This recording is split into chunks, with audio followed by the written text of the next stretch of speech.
So, itong electric fan na ibinaba ko mula sa aming taas ng bahay ay nasira na.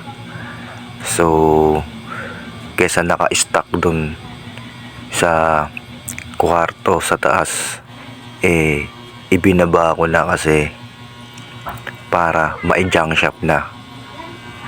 At syempre ngayon aking babaklasin itong electric fan.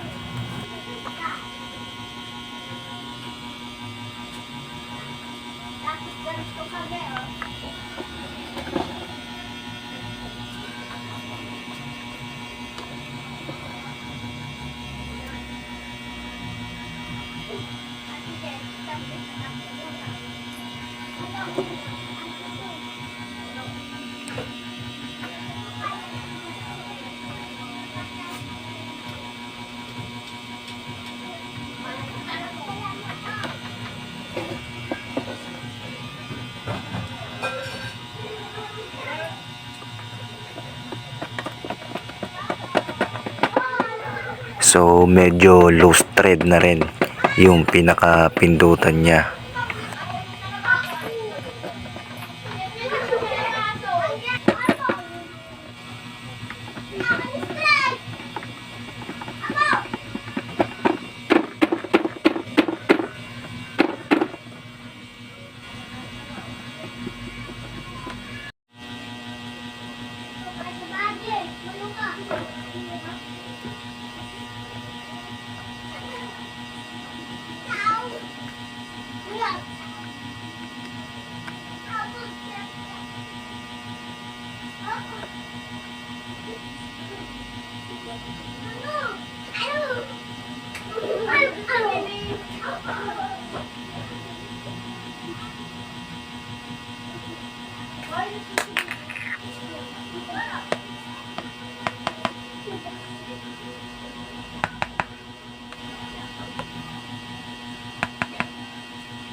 So sa palibot ng LC, no, so puro alikabok na nakadikit.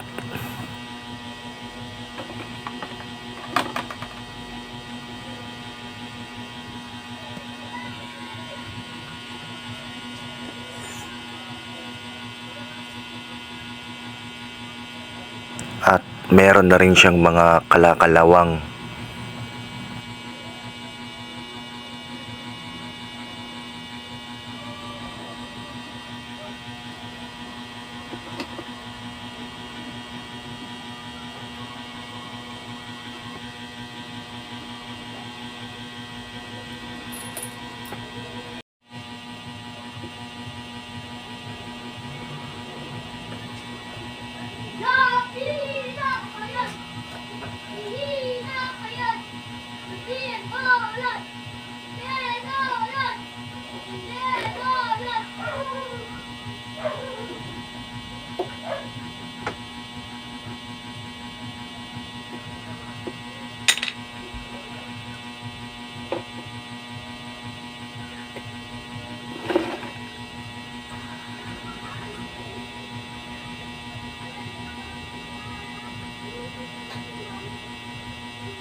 So para mabuksan yung pinakaloob-looban at makuha yung pinakamotor ng electric fan, kailangan maalis muna yung tornilyo niya, no. So kailangan ng screw. So hindi ko alam kung andito pa yung screw namin, so hahanapin ko pa mamaya.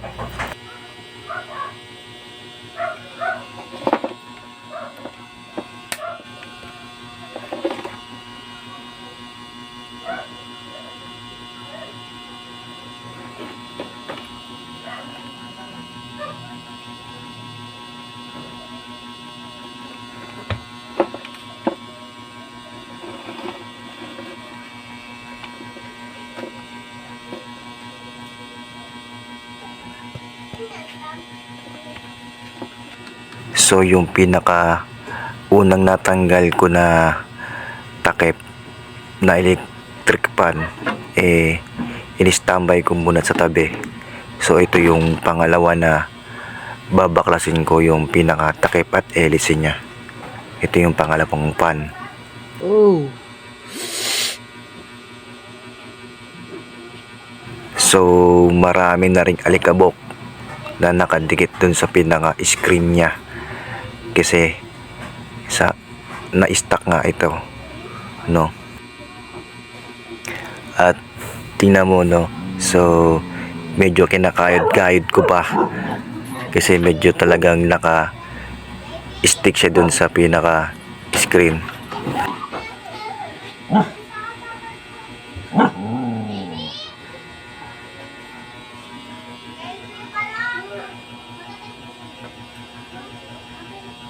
So pag tapos kong mabaklas yung pinaka screen niya sa harapan, so nakita ko yung pinaka hélice niya rin, sobrang dami ng alikabok pati dun sa pinagkakabitan niya.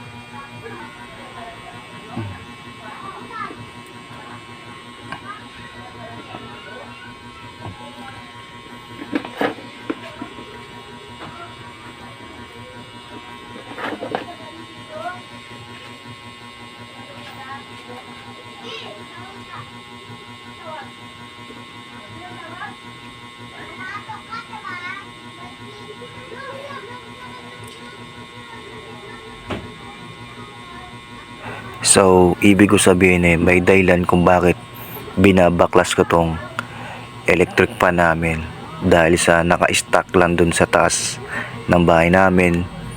Tapos medyo sira na rin talaga yung dalawa naming electric fan. Ibig ko rin sabihin, bawat ginagawa natin merong dahilan. Kahit sino sa atin, kahit ako, lagi akong may dahilan kung bakit ginagawa ko yung isang bagay na gusto ko.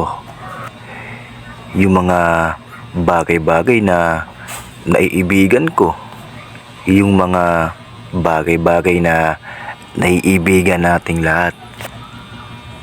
Tulad ko rin, dati kaya ako nagawang maglayas sa bahay kasi naubusan ako ng ulam sa bahay. Naranasan ko rin noon na mag-over the bakod sa pader nung ako'y papasok sa school namin dahil late na ako. Yung kinagatan ko yung baon ng classmate ko noon sa school dahil sa ako'y nagugutom na noon. Yung papasok ako ng school noon, ngunit nagkating na lang ako, hindi na lang ako pumasok dahil bigla akong natatain noon. Nung high school ako, naranasan ko rin umiyak sa kalye noon. Nagngangawa-ngawa ako dahil nag-break kami ng pinakamamahal kong girlfriend. Yung mas pipiliin ko na lang na boses na lang yung aking pakinggan dahil mas maganda at mas okay. At iba't iba pang mga dahilan kung bakit nagagawa natin ng mga bagay-bagay. papaano kung dahil sa iba nakakagawa ka na ng mga bagay-bagay na hindi maganda o mga bagay-bagay na hindi na kaaya-aya sa paningin ng iba. Yung mga bagay-bagay na, nakakagawa ka na ng mga hindi magandang bagay dahil sa iba. Ako dati, naranasan ko. Yung nag-break kami ng girlfriend ko nung high school ako. Halos pagpangkaan ko rin yung sarili ko dahil sa girlfriend ko na yun. Yung parang gusto kong saktan yung sarili ko nun.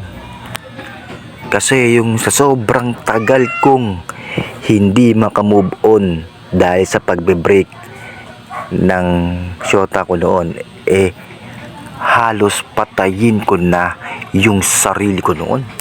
Kasi nung kami pa nung girlfriend ko na yon, halos 3 times ako kumain araw-araw ng pagkain.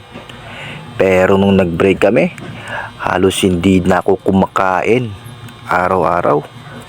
Dahil para sa isang taong nasaktan ng gusto, ay normal lang mangyari talaga yung mga ganong bagay. At talaga namang dinamdam ko yun. Kaya naman yung ganong feelings ay talaga namang mas maiintindihan at mas mauunawaan ko. Kasi tao lang ako Tao ka lang din. Tao lang tayo. Kaya walang perpekto. Dahil ako, alam ko na kaya ako asaktan sa pag-break sa akin ng girlfriend ko noon. Dahil sa nag-break kami. Dahil sa nangyari. Ngunit hindi lang pwedeng kalungkutan lang ang maging dahilan kung bakit yung iba ay involved. Dahil ay pwede rin naman maging dahilan ay ang kasiyahan sa buhay na dumarating sa akin o sa ibang tao. Yung tipong masaya ka dahil sa iba. Yung saya yung dulot sa'yo ng ibang tao. Tulad ko nun, bigla akong naging masaya dahil nung naging ex ko yung girlfriend ko, bigla kaming nagkabalikan bigla. Di ba ang saya? Nagkabalikan kami noon. Hindi naging kami ulit, di ba? Nagiging dahilan din ng kasiyahan kapag nagkahalikan kayo ng crush mo, yung nagpayakap sa'yo yung taong type na type mo. Lalo na kung first time mahawakan mo o ipahawak sa'yo ng girlfriend mo, yung pinakaiingatan niyang malambot na unan. Dahil una niya yun Yung malungkot ka sa araw na iyon dahil sobrang dami mong hugasan, tambak-tambak, tapos ikaw lang maghuhugas. At bigla ka na lang nagulat, merong biglang naghugas ng mga tambakin mong hugasan. Di ba ang saya nun? Tapos biglaan kang pinagluto ng pinakapaborito mong pagkain sa buhay mo nang hindi mo inaasahan. Yung bigla kang sinurprise. 'Di ba? So maraming pwedeng maging dahilan ng feelings o nararamdaman mo. Dahil sa ibang tao, pati sa sarili mo, o sa kung ano man yung mga bagay-bagay na na-adapt mo sa buhay mo. Yung mga nabanggit ko na yon, ayun yung mga goods and bads sa buhay natin na kusang dumarating sa atin nang hindi natin inaasahan. Madalas ang problema at kasiyahan ay unexpected. Kaya kung ano man yung bumulaga sa ating buhay, goods or bads man yan, ay atin na lang tanggapin. Dahil kahit ilang sangkatutak na goods or bads man ang dumating sa ating buhay, ay lilipas at lilipas din yan.